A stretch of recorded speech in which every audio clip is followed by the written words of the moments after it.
Picture this for a moment. You're lying in bed, looking up at the night sky through your window.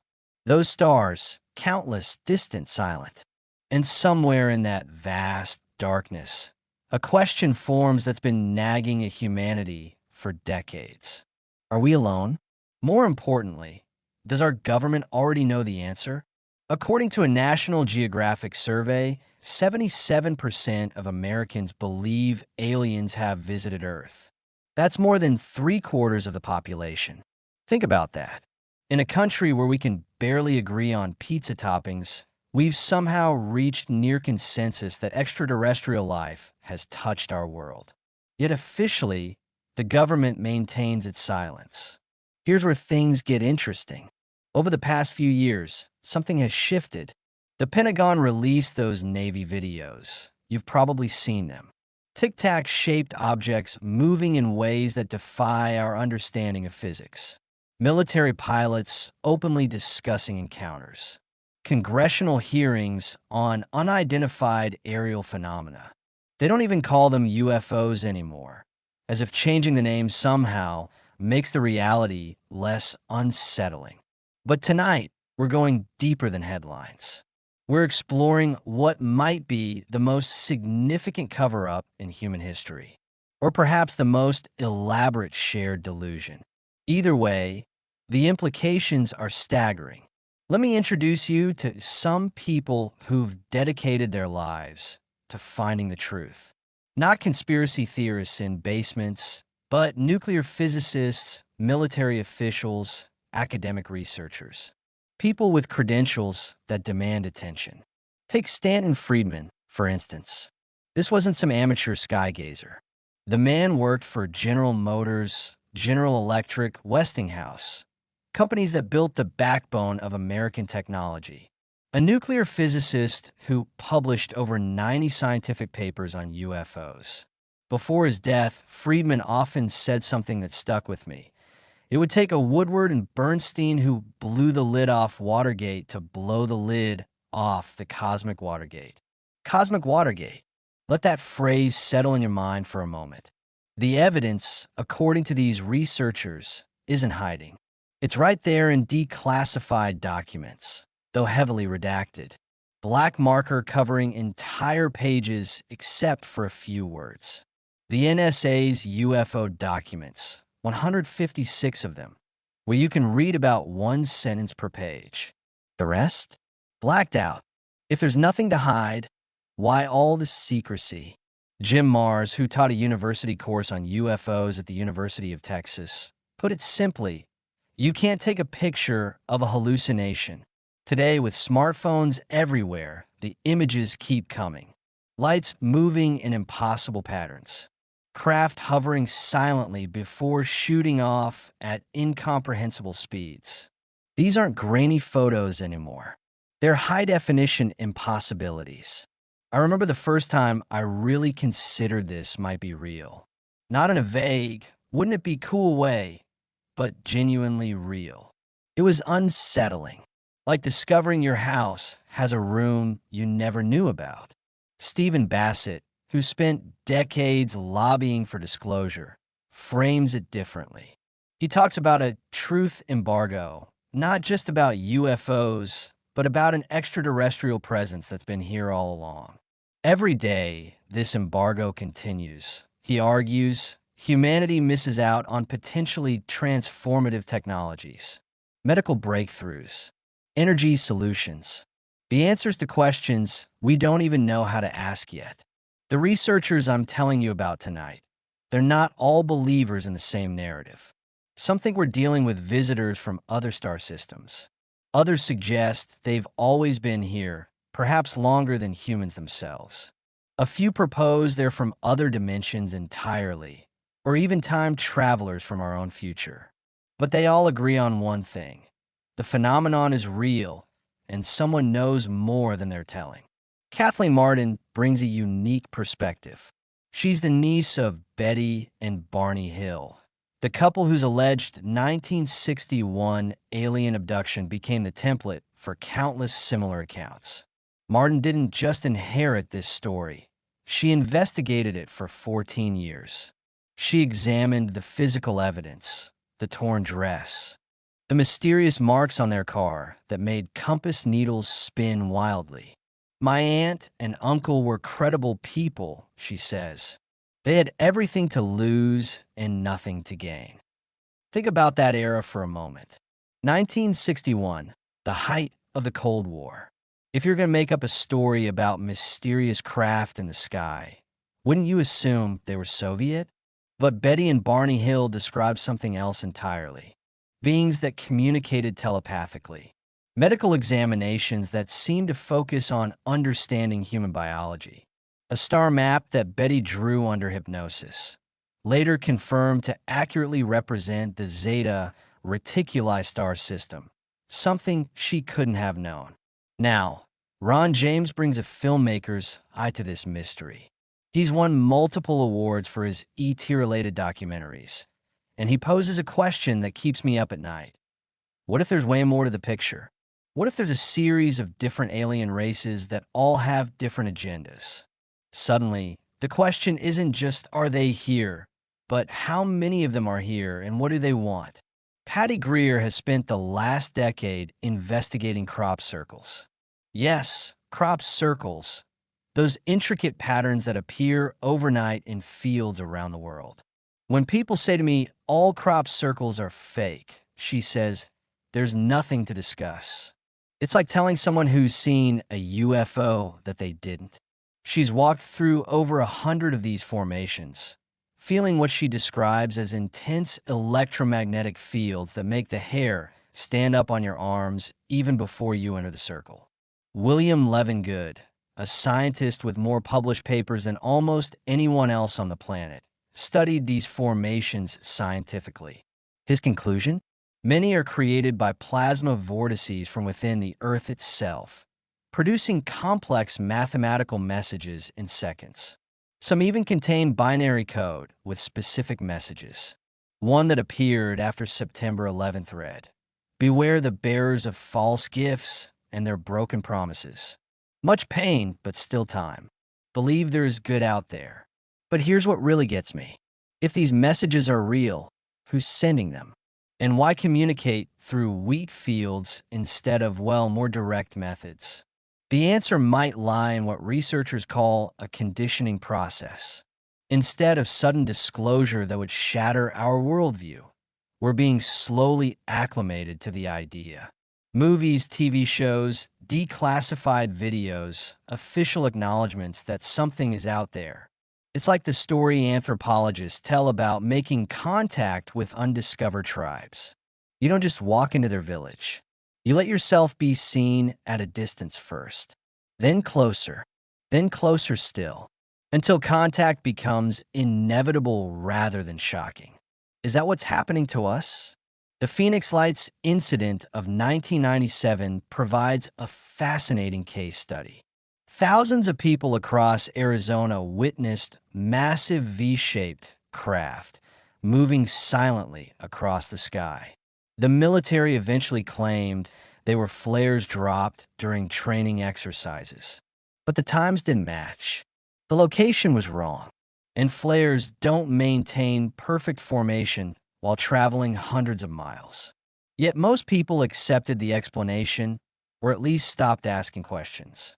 The press isn't doing its job, Friedman often complained. It's a cosmic Watergate, and they're treating it like Alice's Tea Party. Actually, let me correct myself there. The media landscape has changed dramatically in recent years.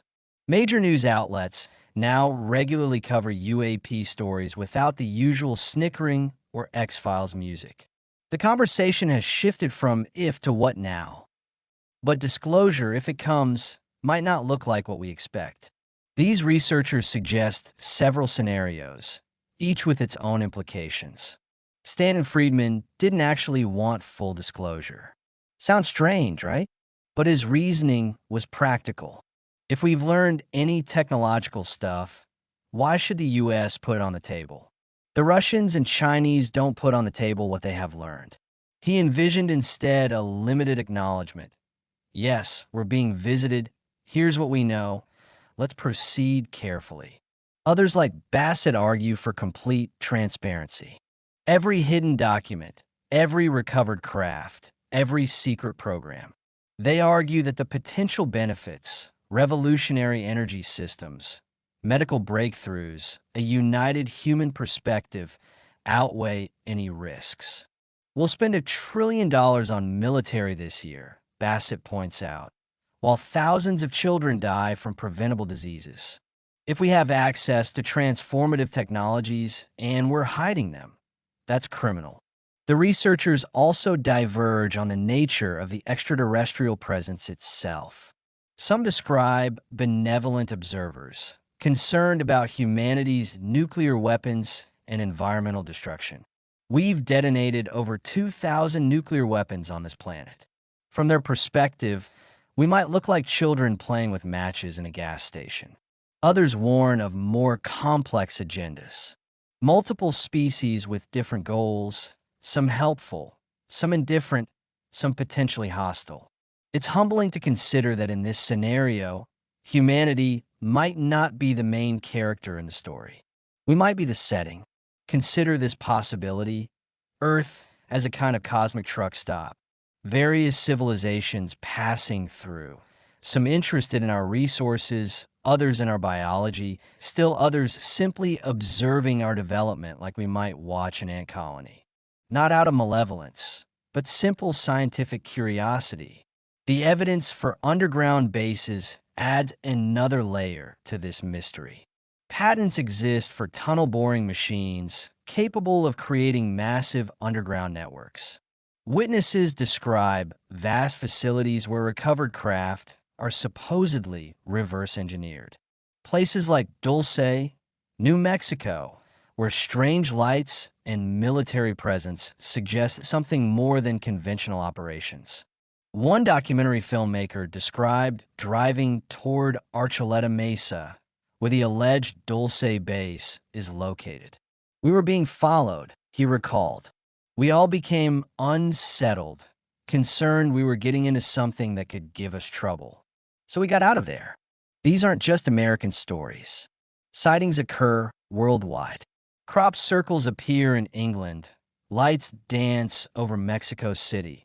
Entire villages in Zimbabwe witness landed craft.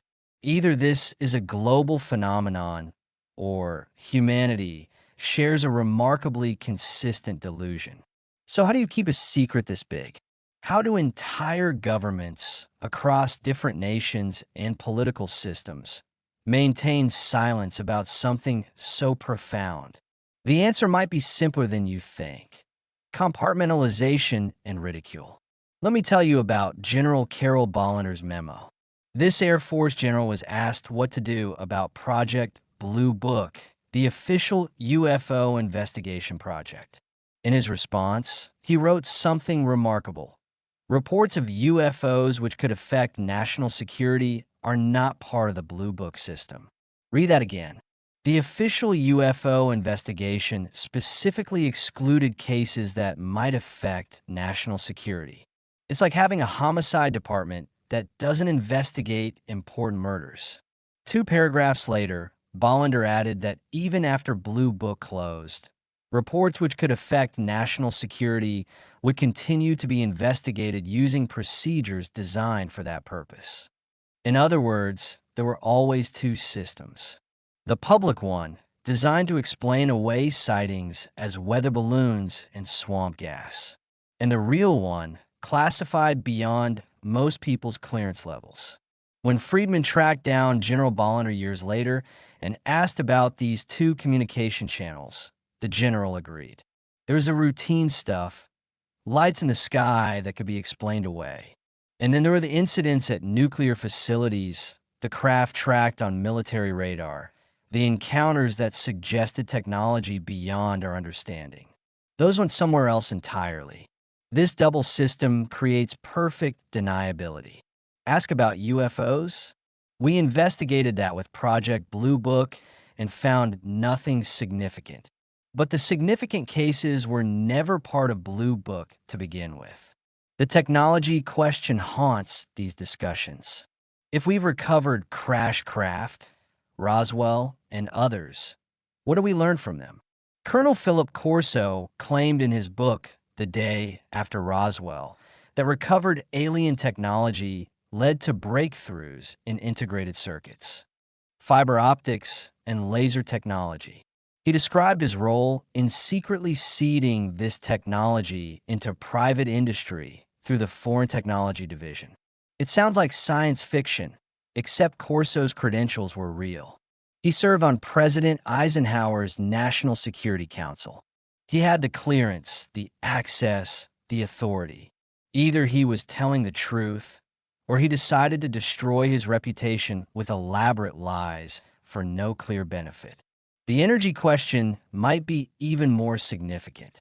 These craft, whatever they are, don't run on jet fuel. Physicists theorize they've tapped into zero-point energy, the quantum foam that underlies all reality.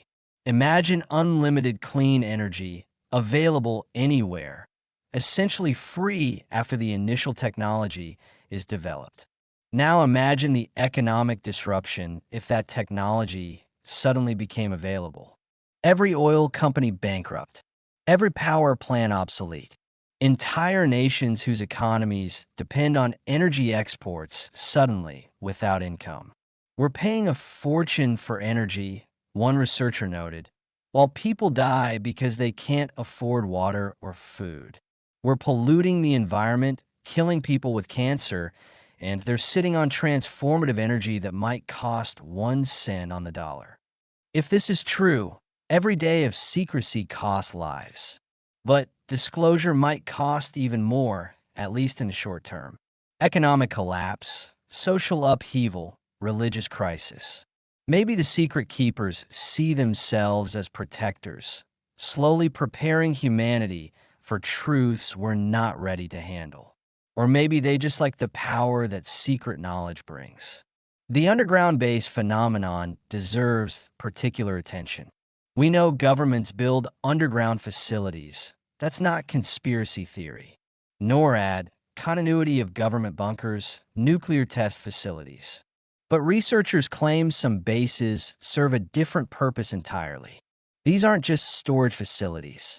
Witnesses describe vast underground laboratories where recovered craft are studied and possibly reproduced. Think about the implications. If we've successfully reverse-engineered alien propulsion systems, we might have had anti-gravity technology for decades. Secret aircraft that explain many UFO sightings.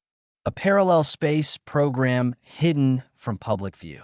One researcher described visiting Nordhausen, an underground facility from World War II where Germany developed rocket technology. The technology moved so fast, he observed. I almost believe there might have been help from people not of our world. It's a chilling thought that human technological advancement might have been guided by non-human intelligence. The hybrid question adds another disturbing dimension. Multiple abduction accounts describe medical procedures focused on reproduction. Eggs extracted from women, sperm from men.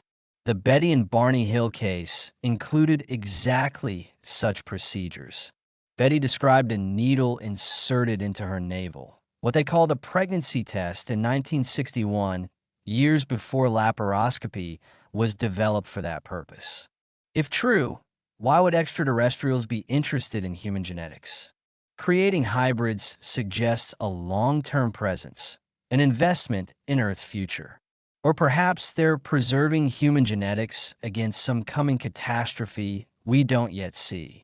The crop circle phenomenon offers different mysteries. Even if we accept that some formations are hoaxes, others demonstrate features difficult to explain. Elongated plant nodes suggesting rapid heating. Intricate mathematical relationships that would require extensive planning to create manually. And those electromagnetic anomalies that researchers describe. One scientist, William Levengood, proposed that genuine formations are created by spinning plasma vortices emerging from the Earth itself. The patterns form in seconds as these energies interact. But what triggers these vortices?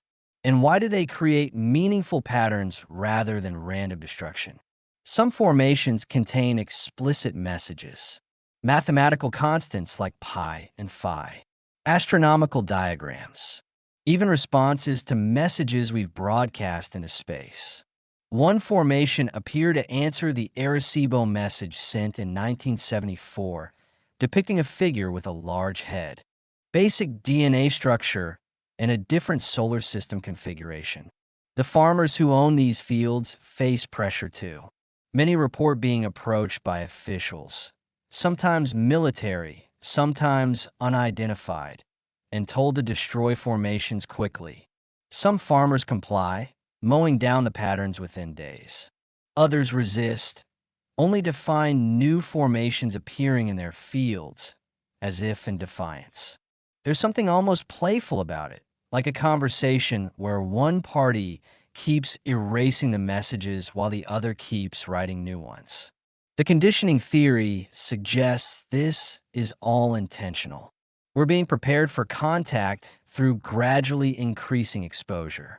Movies and television shows normalize the idea of extraterrestrial life. Official sources slowly acknowledge what they previously denied. The goal? When contact finally occurs, humanity won't panic. Consider how our reaction to UFO reports has changed over decades. In the 1950s, claiming to see a flying saucer could ruin your reputation. Today, military pilots share encounters without ending their careers. That's not accident or evolution. It might be orchestration. But conditioning for what exactly? Open contact implies extraterrestrials revealing themselves publicly, undeniably.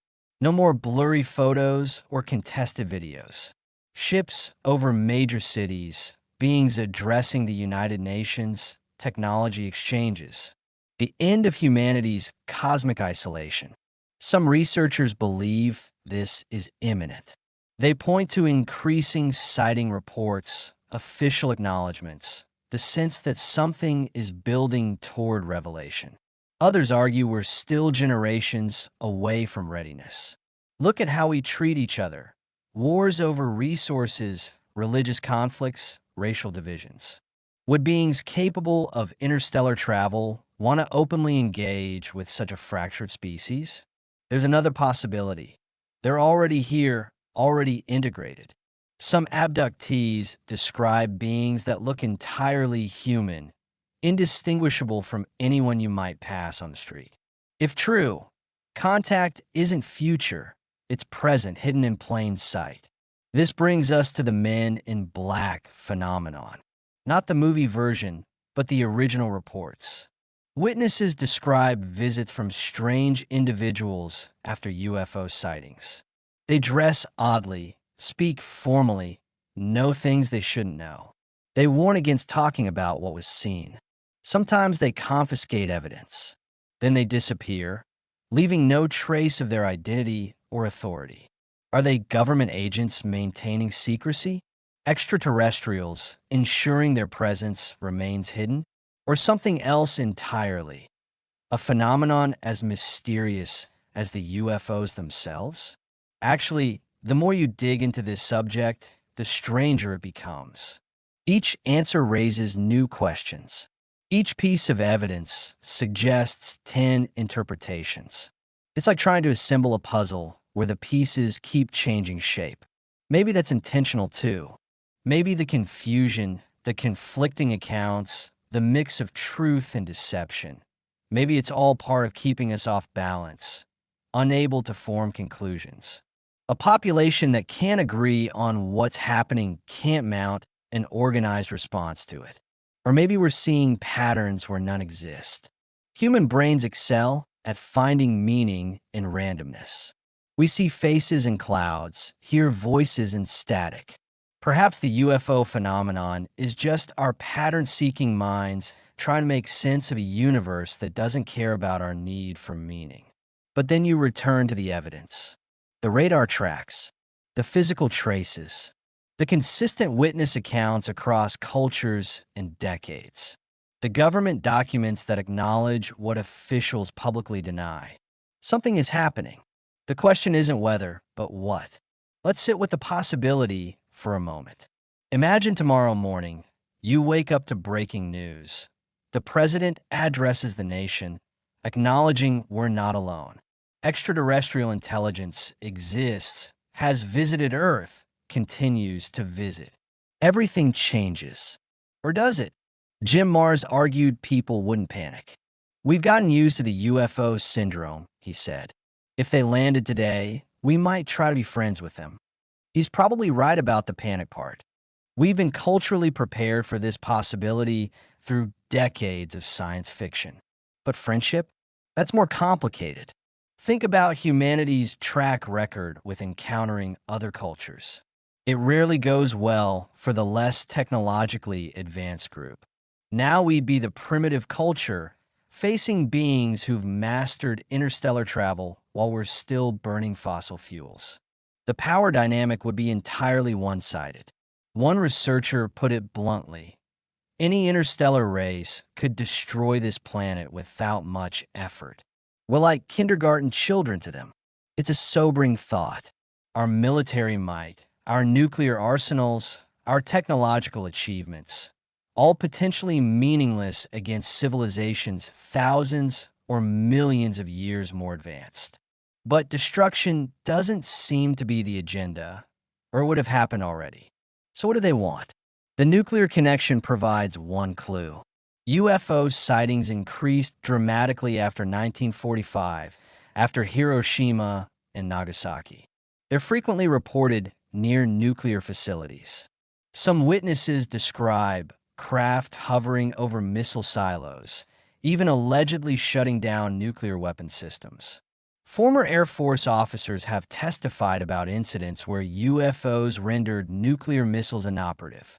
The message seems clear: we've reached a technological threshold that got their attention. Nuclear weapons don't just threaten humanity, they could damage something larger. Earth itself, perhaps. Or maybe nuclear explosions affect dimensions we don't understand, sending ripples through spaces we can't perceive. We've exploded over 2,000 nuclear warheads on this planet, one researcher noted. From an outside perspective, we must look dangerously unstable, like giving matches to toddlers, then being surprised when they try to burn down the house. Environmental destruction might be another trigger. If Earth serves purposes beyond human occupation, a refueling station, a biological preserve, a dimensional crossroads, then our pollution and climate change threaten more than just ourselves. The crop circles, if their messages, often reference environmental themes. Sacred geometry appearing in wheat fields like urgent posts it notes from the planet itself. But there's a darker interpretation. What if we're not being protected but managed? Like a wildlife preserve where the animals don't realize they're in captivity. The occasional intervention to prevent nuclear war might not be altruism, but maintenance, keeping the experiment running, the zoo operational. The hybrid program, if real, suggests even more troubling possibilities. Why create human-alien hybrids? One theory: they're creating a backup for humanity, preserving our genetics against some coming catastrophe. Another: they're creating a bridge species, beings who can serve as intermediaries between humans and extraterrestrials.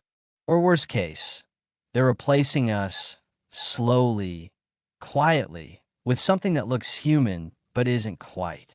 Kathleen Martin's research into her aunt and uncle's case revealed consistent details across many abduction accounts. Medical examinations focused on reproduction, telepathic communication, the sense of being chosen for something important but unclear. These aren't random encounters. They suggest a program, a purpose, an agenda we're not privy to. The Greys, Martin says, referring to the classic alien archetype, have told individuals there will not be disclosure by them immediately. Instead, they describe a gradual process, conditioning leading to contact when humanity is ready. But ready for what? And who decides? The technology question becomes crucial here. If extraterrestrials have provided technological insights directly or through recovered craft, then our entire technological evolution might be guided. The computer you're listening to this on, the internet connecting us, the smartphones in our pockets, all possibly seeded by non-human intelligence. It sounds fantastic until you consider the technological explosion of the 20th century. We went from horses to space stations in a single human lifetime. That's not normal evolutionary development. Something accelerated our progress. Maybe it was human genius. Maybe it was something else. The secret keepers face an impossible choice: reveal the truth and potentially collapse civilization as we know it, or maintain the lie and deny humanity its cosmic birthright. There's no good option, only degrees of disruption. Religion poses particular challenges.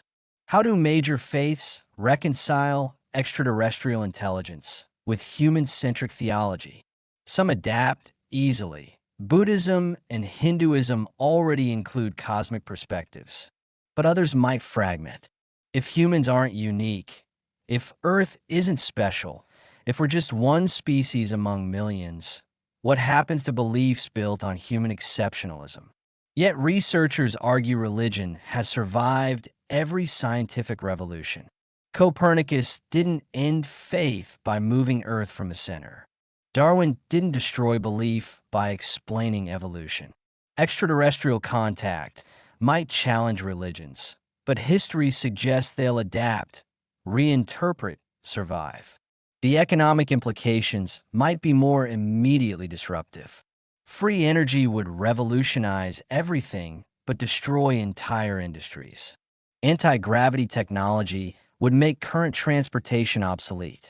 Medical advances might extend human life indefinitely. Every sector would face upheaval. We're facing potential for massive renaissance in science and political reform, Stephen Bassett argues. But renaissance sounds peaceful. The reality might be more chaotic. When printing presses spread knowledge, it triggered centuries of religious wars. What happens when cosmic knowledge spreads? There's also the sovereignty question. If extraterrestrials reveal themselves, who speaks for Earth? The United Nations? The United States? China? Nobody? 7 billion individuals suddenly realize their governments are powerless against beings who treat national borders like we treat lines on a sidewalk. Irrelevant. No government wants its citizens owing primary allegiance to the planet instead of that nation, one researcher observed.